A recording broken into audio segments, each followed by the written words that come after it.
Just one sentence, and everything collapsed.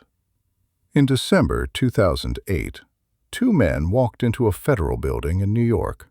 They weren't investigators.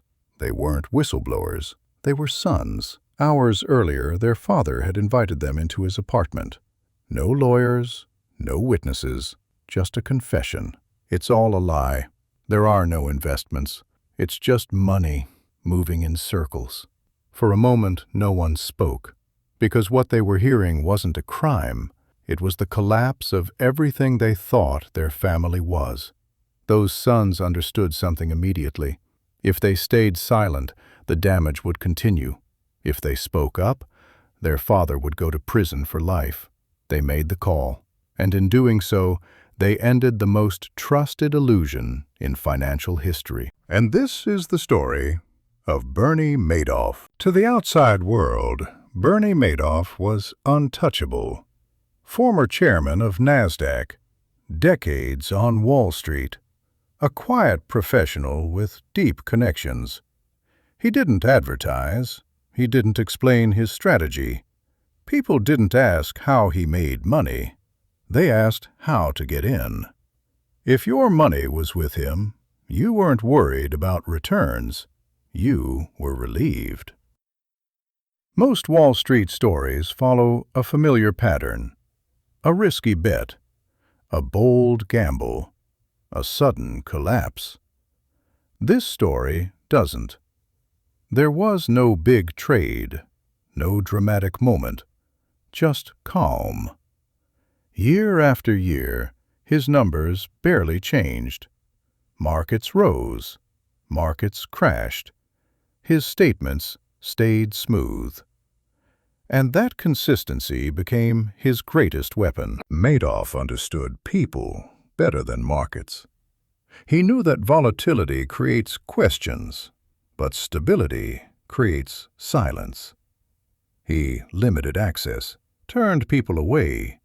Rejection made investors feel lucky when they were accepted. This wasn't greed, it belonged. And once people believed they were inside, they stopped looking for proof.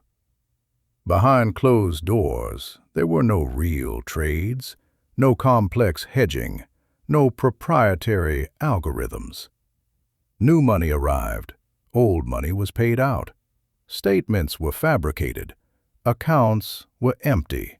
It worked because withdrawals were predictable.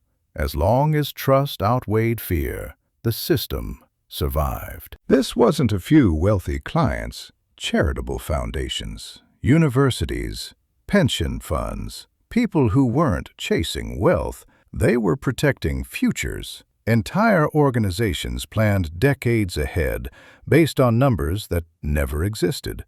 The loss wasn't just billions of dollars, it was time. There were warnings. Analysts questioned the math. Competitors couldn't replicate the strategy. But every concern hit the same wall: his reputation. When trust is strong enough, evidence becomes unnecessary. Then the world changed. The financial crisis hit. Fear replaced confidence. Investors asked for their money back. Too many, too fast. And suddenly, there was nowhere left to hide.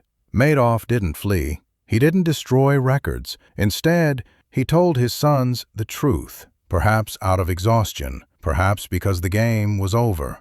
They understood the scale instantly, and they chose the law. The arrest came quietly. No cameras, no spectacle, just paperwork. In court, there was no fight, only a guilty plea. The illusion that lasted decades ended without resistance. The judge delivered a symbolic punishment: 150 years. A sentence designed not to be served, but to be remembered. This wasn't just fraud. It was the systematic abuse of trust. Prison was not the end. One son later took his own life. Another died years later from illness. A family that once represented stability vanished from public life. The cost extended far beyond money. This story isn't about intelligence. It's about comfort. The most dangerous schemes don't feel risky. They feel familiar. They feel established. They feel safe. And sometimes they sit at the head of the table until their own children stand up. This video is created for educational and documentary purposes only. If you found this story insightful or inspiring, like the video to support quality documentaries. Share it with someone who enjoys finance, business, or real stories of power.